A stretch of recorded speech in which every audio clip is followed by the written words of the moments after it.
Dr. Lucifera bai moi te boitlung kum khat nuwa chuan kadu pa ti in ka biak pa lak rol chuan ka tingal chiam kanin be khat bok nen ka ngai viu mai kadu lai aron ti chuan kanui vur tuna chuan shil chop kher ngai lovin min kau dan te po athiam to ani mel ka ngai che kati chuan thom are wang eng tak ngai tu ang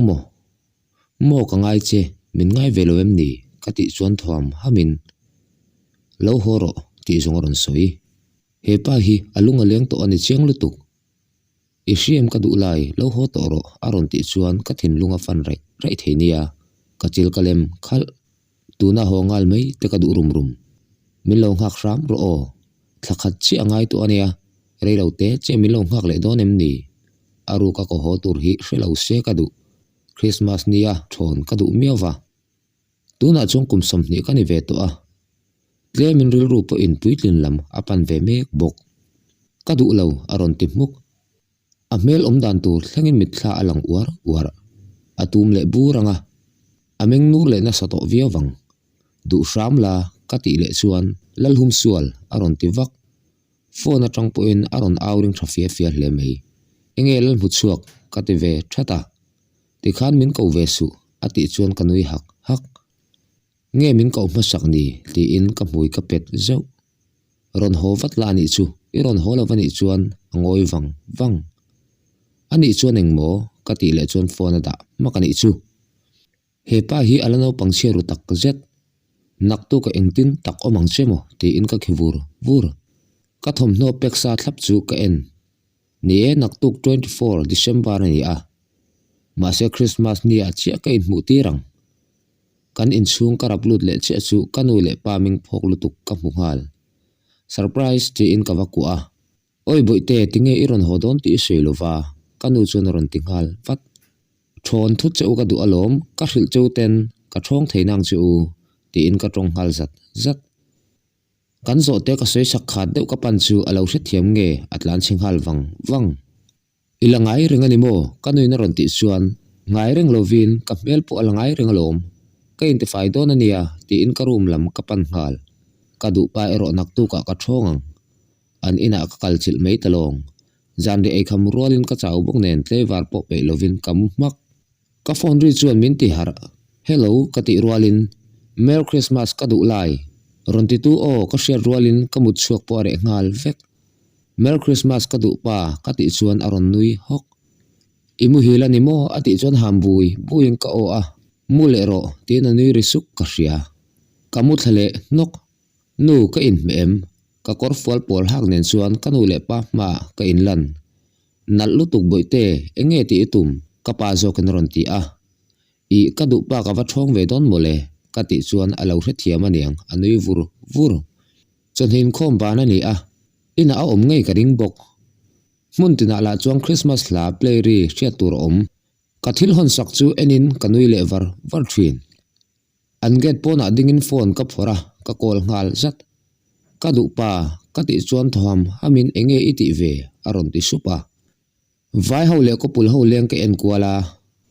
vela ka ti khop mai ka ti kwal du ron hola iom ve ni mai ati chuan kanui hak tuk vera dak chuak te mo nitla tur ka thlir me kania ka ti chuan ate sut ri ka thei reilo te a ka ngai em mai chu tuk vera aron dak chuak kol kil lama en te wangin min la mulo shim thil pek te dongem vela chu thil pek tur che ka le sin mole apoilo kum thara ani mai ti pa chuan a mel dan chu ka en renga angui ruai mai fiam reng chaka du to big lo nuai lam hoite ka ti chuan enga mo aron ti sup o email kha ka mudu ka ti rolin aron hoi thangal vat kalau nui var mu rolin phun lukin mai chuan ti in phone da a in chung lama alut ngal kalamaron pan mek don ti ka sia karin angein kong khara aron lang ngal vat kalampana ron thei pokin kalau nui vera mu chuan aman mo zual so merry Christmas Lucifer ka ti rolin ka pui aron fop ngal mia kabianga domin du tho zetin min fop ton ka omlo chunga mi zong min rula tume moni ti tur khopin adu tho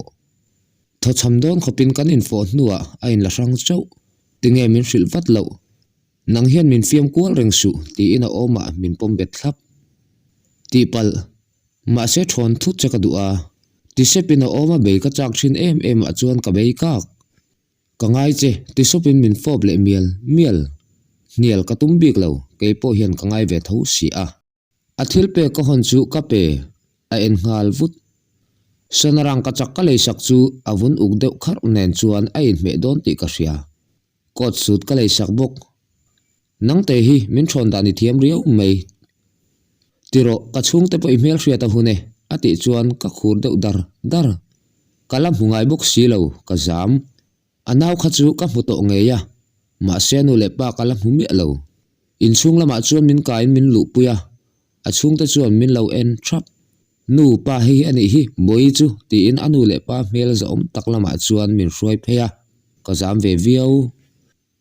ava mel thave bui tu mo I ming apai na ron ti chuan ka phur nge mei ka trap trep kapu du tak hi ka holutuk ka pasal nei na nu le pa tur te ma ka zak don ti hi ngei to ve se thatur I lal hum suali ti in zoite in ka tong engtin mo iwa tong zoi ve kantar ve to bok nen benga chiang vak to lova soi thale te anu jok chuan aron tile Lucifer chu ka mer chon ringot lal hum suali ka tivak an la phusok zui mak anti mel em le ngal anti nak lova hetiang ming hi tu ma in pudon heklo Lucifer chuan nu pa karuma ka kalpui lokange ti in arum lamin panpui chuan ka thuai mai tinge ka ming hi anal lo em mele ka zak ngoi ti in ka kunchal Lucifer chuan ka bianga chuan akut panhin ron chela min ente ka du lai aron ti chuan ke en ngal vat enge za tur om I ming hi ka mangai chan che ani a chan po I ming dang dai tak hian ilama min hip ti hria tiro chuan he ka bial nu mel thatak hian katan Christmas present lutak min pe ti hria em chuan kan in nei don boka ti in ka hmui a fopa tiro le leng chuakang kan panhia hun man ka du ani pon lama jan re eidun ka du boka ati chuan kanui sen mei nu pa kan leng chok don ani ati in anu le pa chu a aw anawero kala mulo aleng ve to po aniang hotela jan ria kan eya kan chhuale meu chuang khuwa athim cha mup to khopon lama kan lenga akar chu kongsira hungin thing hnuaya puan pha in kan thudun eitu le in tur kan keng bok sol le thui min le sak ve chu ka or ve bok ani point ka san le sak chu abun wang mai ain me le bok me chema kan bul vela thing tang chu char khomin kan tu anom dang dai hle adar ngengin kan thu kan ti siam ka om lo chungin nula I nei lo tak mo ka ti chuan an nei lo thu amin changin ka hnara fob zeu korlum ka lo hak thu lo chu awan nei thlak thlasik na thin lu tuk hi chu kaning ani ma se ka bul om tak salum na ba ka me om boka chung chuan vot ka ti lo a phone a rik chuan ka om thawat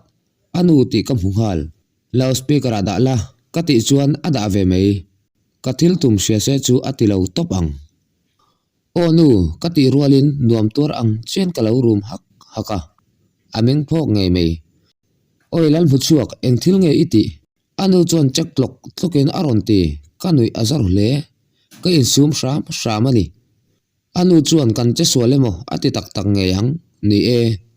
heng hun puya chuan ko pul tam tak chuan che sual nan hun an mang thin miau kei ero in Lucifer ati lo ton ka du awanga ni pakhat phone chu rang tu vinada kanui vak enge ishiat ati luk phuba ani kha ti in a oma ka be ngal thak ka mangai pa ka ti chuan min ron ko let hlun tha a thar vele palai karon ti rang ati chuan lung a phudup dup to kachil kalem khal ani ero in ka chala aron foblum vung dar som pani vel thleng chulai hmuna chuan kan om dun nuam hi ka ti veng khochung lama hlaple le zai khom re chu a in pol nok thalai hovin rebekai le omte hla thlasik rim ti an play line thren khatin kum sul liam hnu an lo ti ve boka hetiang ang hlimna kara hian thren khat ero som takin chung kim lai ngain an trap nge yang kan holai te chuan kanui de vur ina min thla in ka chala a fop le phot in mang thra in chung lama kan luta palai zan tirungot te chuang ka du big lo palai tir ve te po ka du alom ti in palai te chu ka en kapa in min mel romance khai le na sa to mai iruma lut ro lal hum sual thil ti ching pe ni du lo chuan ati chuan in nei lo ka hlau ve tho nen pe lo setin kalut nak nak Lucifer ka kol alala du lo zui he pa po hi kanu le pa nen anin thurwal chiang lutuk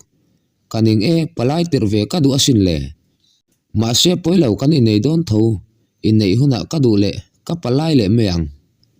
ka pasal tur nen chuan pastor thu min tiam tir chu kan cham dun bek in khat nuarin mi anron in khoma then khatin kalano pang mama tia an phun sur te chu shephama ila ka beng khon du lo kei chuan mi parin tlak pasala ka nei dona poi ka tilem lo chu baka kum upat lama pasal nei te hi nau pai an har du an ti chung te chu ka ngai tu a ka kum hi om tok che kum som panga a pasal nei te pon omolom kei chu kum som ni ka ni to a apoi bik don em ni ka pasal tur hian min hmangai ti ka chiang si a thalak lai chuang ka uan ka chhuale pe ka pasal tur chu ka povok mai me pui laman audur dur lain ka patona eroin mit mengin min khap mol thung mi hi chu akhap ve pe mule loi chal nen kan loi na tur kan pan lai te chuan kanui vareng mai nu le pa atang mel hriat nga na chu zui tu kan nga hle roi te chu themup mupin keile ka pasal chu min lam tir kan sei lo dun lutuk chuan mi nui kan ti sal ho thunga tuna chuang kata ka khoi thei ni ta ti in zan kan mutur chu min ko in khoi ka phal ngai lo ngei chu khoin anupui kan ina chu anem heta kaloma kalim veng ka thiang lim na la tu chu ka pasalani a mela mi ngai san na lang chu ka mu mai bik lo ka mangai che no pang har ati suan ke pu in ka mangai che Lucifer ka ti ve vat lim nei min tuama ni tin chuan nun lo nom zele ka pasal min mangai na le do theina ka mu a fanu le fa pahar zet kwala tuala an pa fathuma anin fiam chu thingpui in chungin ka thlir reng kanui le hak thin afa te harlu tuk chu keima min dem fai vek le ngal ani po a harte lul nen hei hi ani Dr. Lucifer anena kan thon thu chu atop ta ole ka channel milo thlir sak tu te en chung alom thu ka soya Dr. Lucifer chu tikhan alo top ta thon thu dang ron ti chole vat kan tum don nia